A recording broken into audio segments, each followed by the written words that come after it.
In the heart of a quiet town, an innocent family unsuspectingly moved into a house with a chilling past.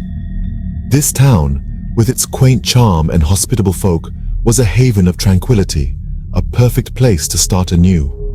The family, brimming with hope and dreams, fell in love at first sight with the beautiful old house. Its antique charm and sprawling gardens were a sight to behold, a perfect blend of history and nature. The family's initial days were filled with the joy of new beginnings, laughter echoing through the halls, furniture being arranged, and memories being made. The house, once silent and somber, was now filled with life, its old bones creaking with the weight of happiness. But soon the cheerful atmosphere began to change. It started subtly, a strange noise from the attic, a door creaking open when it was supposed to be shut, the sound of footsteps when no one was around. The family dismissed these as quirks of an old house, laughing it off and continuing with their lives. Then the incidents escalated. Objects began to move on their own, disappearing from their places, only to be found in the most unlikely locations. The laughter and joy started to fade, replaced by an uneasy silence. The house was no longer just an old building, it was a labyrinth of unexplained phenomena, a puzzle with no apparent solution. The family began to feel a strange sensation, an eerie feeling of being watched. It was as if the walls had eyes, silently observing their every move. The once warm and welcoming house now had a cold, unsettling aura.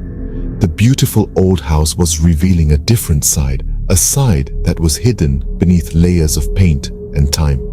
The family, still clinging on to the threads of logic, dismissed these occurrences as mere coincidences.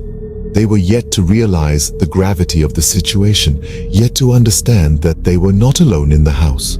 There was something else, something that existed in the shadows, a presence that was unseen but palpable. Little did they know that what they dismissed as mere coincidences were signs of an unseen entity making its presence known. As the family settled in, the paranormal activities intensified, pushing them to seek answers. The once comforting walls of the house now echoed with the whispers of the unseen. Doors would slam shut on their own, and objects would be found misplaced, creating an atmosphere of dread and fear. The family, once excited about their new home, found themselves questioning their decision. The children, once joyful and full of life, were now plagued with nightmares and fear. The parents, once content and at ease, were now sleep-deprived and anxious, always on edge. The house that was supposed to be their sanctuary had turned into a haunting ground. Driven by desperation, the family began to delve into the history of the house, hoping to unravel the mystery that was tormenting them. They spent countless hours in local libraries, scrolling through old newspapers and public records, piecing together the fragments of the past. What they discovered sent chills down their spine. The house, it seemed, was not just a building, but a silent witness to a tragic event that had occurred years ago. The previous owners, a young couple, had met a tragic end under mysterious circumstances. The local folks whispered about a restless spirit, unable to find peace, trapped within the confines of the house. The family's discovery hinted at a connection between the tragic event and the paranormal activities that were tormenting them. As they dug deeper, they found more disturbing details. The couple had a child who went missing shortly before their death. The child was never found, and the case was eventually closed due to lack of evidence. The whispers of the unseen, the slamming doors, the misplaced objects, everything pointed towards the presence of a desperate spirit, perhaps seeking help, perhaps seeking closure. The pieces of the puzzle began to fit together, revealing a tragic tale of a spirit trapped in the mortal world. The family, now aware of the haunting truth, found themselves faced with a daunting task: to help the restless spirit find peace or forever live in fear. Haunted and terrified, the family decided to confront the paranormal entity haunting their home. The family, once skeptics, now had no choice but to face the spectral presence that had turned their lives upside down. They were no longer just living in their home. They were sharing it with an unseen inhabitant from another realm. The decision to communicate with the spirit was not an easy one. It was born out of desperation and a glimmer of hope that perhaps they could make peace with this entity. They wanted to understand why it lingered, and if they could offer assistance to help it move on. They believed in the possibility of coexistence, of turning their haunted home back into a haven. With a deep breath, they began their endeavor. They spoke softly into the air, their voices trembling with fear and anticipation. They addressed the spirit with respect, acknowledging its presence, asking for its story, extending an olive branch of peace. They offered assistance, a helping hand to guide it towards the light, to help it find the peace it seemingly sought. They waited, their hearts pounding in their chests, their breaths held intense anticipation. The silence of the room was deafening, the tension palpable. And then it happened. The spirit responded, but it was not the response they had hoped for, not the grateful acceptance of their offer, not the peaceful resolution they had envisioned. The spirit's response was a cry, a wail that echoed through the house, chilling them to the bone. It was a cry of anger, a cry of pain, a cry for help that turned into a roar of defiance. The air turned icy cold, their hearts filled with dread. The peaceful negotiation they had hoped for had turned into an outright provocation. In their attempt to help, they had provoked the spirit, unleashing a wrath they were not prepared for. The family stood frozen, their blood running cold, realizing the grave mistake they had made. They had not just communicated with the spirit, they had angered it, provoked it. And now they were left to face the consequences of their actions, unprepared and terrified. With no other choice left, the family decided to fight back, to reclaim their home from the clutches of the unseen. It was a decision that was born out of desperation and courage, a resolution to face the paranormal entity that had been haunting their lives. They sought the assistance of professionals, experts who were well-versed in dealing with such unworldly matters.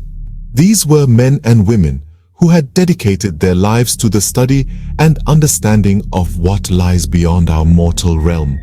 Their arrival brought a sense of hope, a glimmer of light in the enveloping darkness.